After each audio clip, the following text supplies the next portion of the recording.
Şêva nehem. Çîroka sindoqa Hesinî û mişkên birçî. Gava şeva nehem hat. Xatûn dîsa bi xemgînî û diltengiyekê giran hat cem tûtiyê. Wê got: Tûtiya min nazane.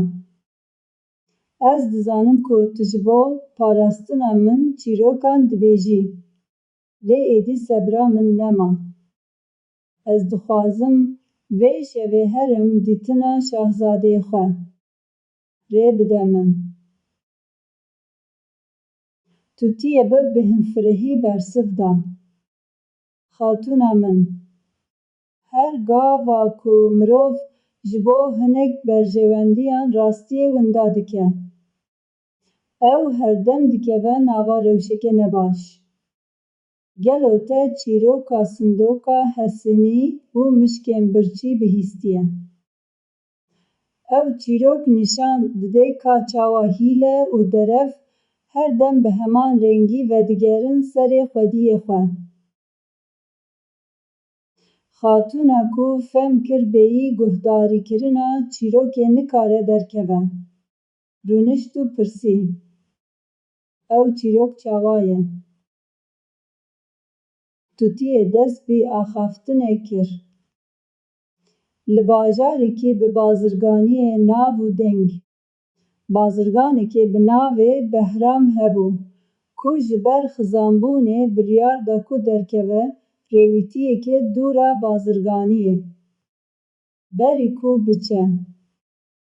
Wî mêzîneke mezin û giranbuha ya ji Hesinê paqij, ku 100 kîlo bû, bir cem hevalê xwe yê nêzik û jê re wekî emanet hişt. Ev mêzîna hanê emanetê te ye heta ku ez vegerim. Piştî çend salan, Behram bi dewlemendî vegeriya bajêr û çû cem hevalê xwe da ku mêzîna xwe ya Hesinî paqij paş ve bixwaze.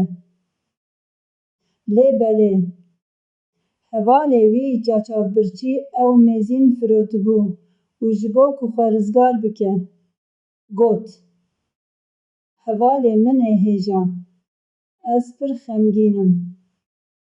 Sindoq û mêzîna te di jêrzemînê de bû, lê mişkên birçî hemû Hesinê wê xwarin û tiştek jê nehîştin.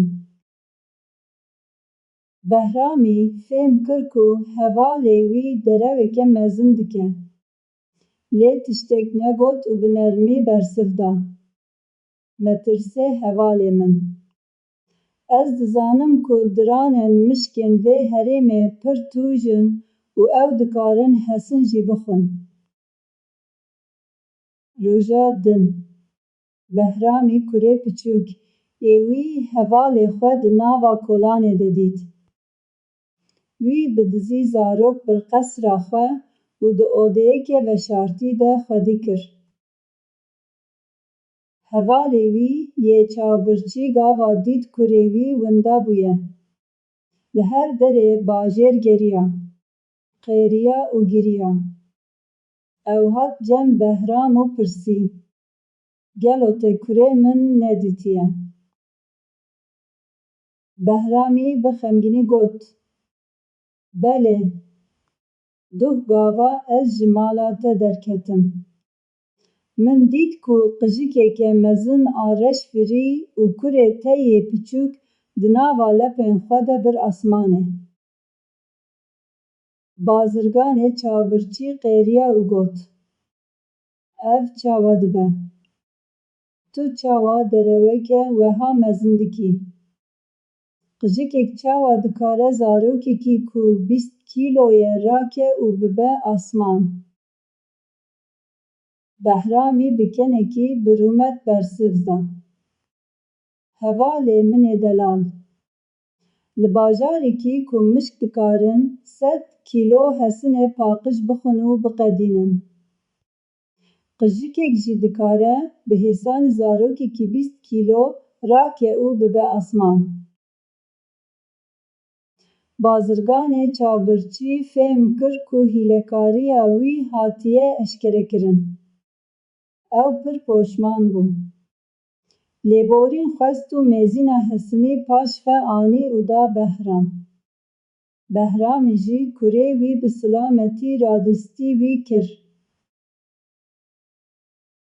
Tutiyê dema ku dît sterka sibehê di asmanê şîn de dibiriqe. Got: Xatûna min, eger tu îşev bi derewan derkeve, dibe ku sibe derewên mezintir werin serê te.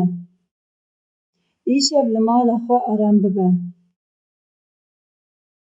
Xatûnê spasiya tutiyê kir û heta şeva din li qesrê man.